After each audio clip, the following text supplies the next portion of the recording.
السلام عليكم ورحمة الله وبركاته، ازيكم اصحابي متابعيني عاملين ايه؟ يا رب تكونوا بخير. فيديو النهارده من عند كبده الحرش.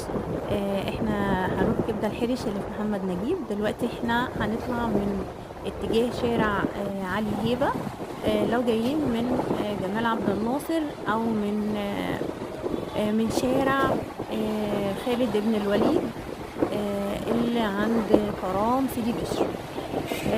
هنطلع كده هنطلع على البحر، وهناخد اتجاه يمين ونطلع على محمد نجيب عشان نوصل آه،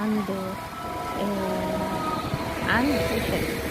احنا طبعا كده ظهرنا للاتجاه بتاع جبين وسان ستيفن. تمام كده. احنا هناخد بقى طريق كورنيش. الجو النهارده مايل شويه للغيامه، تحس ان الدنيا خلاص هتشتي كده او هتمطر.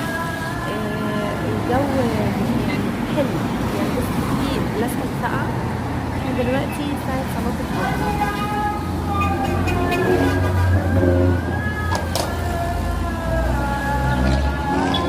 ده كده شارع القصر السعيدة. دي كده مدرسة القصر السعيدة. احنا على ايد اليمين قبل الإشارة. وده شارع هما مسمينه كده اللي فيه مرفأ. هنكمل بقى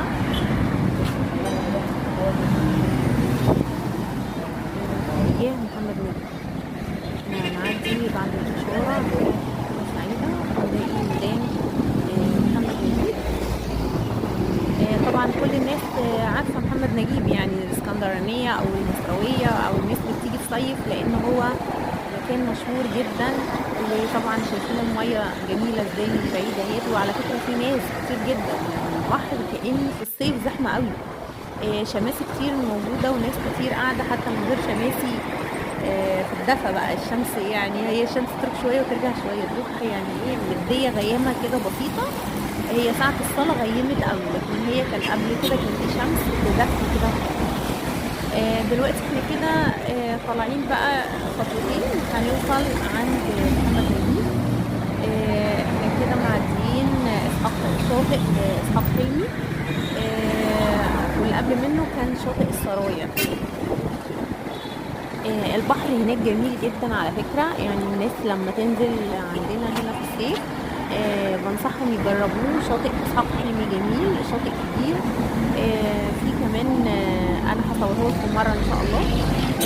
في قافلين كده بشبك عاملينه كأنه ملعب.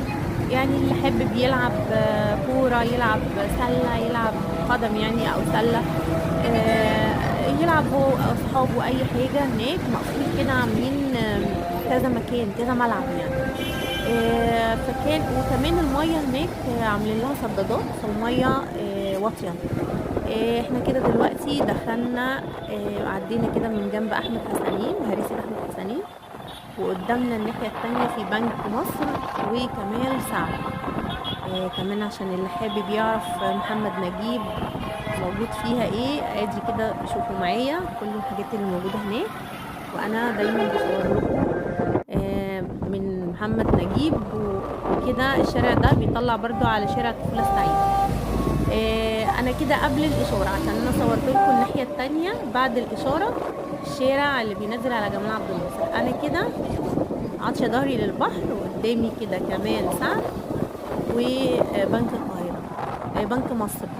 الناحية دي كده هنلاقي بقى كبدة الحرش، اللي هو مش تيكاواي بقى، ده القعدات جوه يعني، قعدات وترابيزات وكراسي. لكن كبدة الحرش اللي احنا رايحينه دلوقتي ده اللي هو التيكاواي، اللي هو بتاخدي حاجتك معاكي بقى، غير القعدات. طبعا الاتنين نفس الطعم يعني، القعدات او التيكاواي. كبدة الحرش يا جماعة تحفة جميلة جدا. طعم الحاجة مش حراقة قوي. انا بوريكم كده، بصوا قبل الاشارة الكبدة مش حراقة قوي، يعني متوسطة. وبيديكي بقى هو فلفل حراق معاكي وليمون، عشان لو حابة ان انتي تزودي الاكل حرقان، يعني يكون حار. احنا كده قدامه بالظبط، ادي كده عرفتوا المكان. لو تحبوا بقى تيجوا محمد نجيب هتلاقوا اكتر من مطعم. يا رب يكون عجبكم الفيديو. وما تنسونيش بقى لو عجبكم الفيديو بلايك وشير وتفعيل الجرس عشان يوصلكم كل جديد، وتعليق حلو، واقول لكم بقى مع السلامة.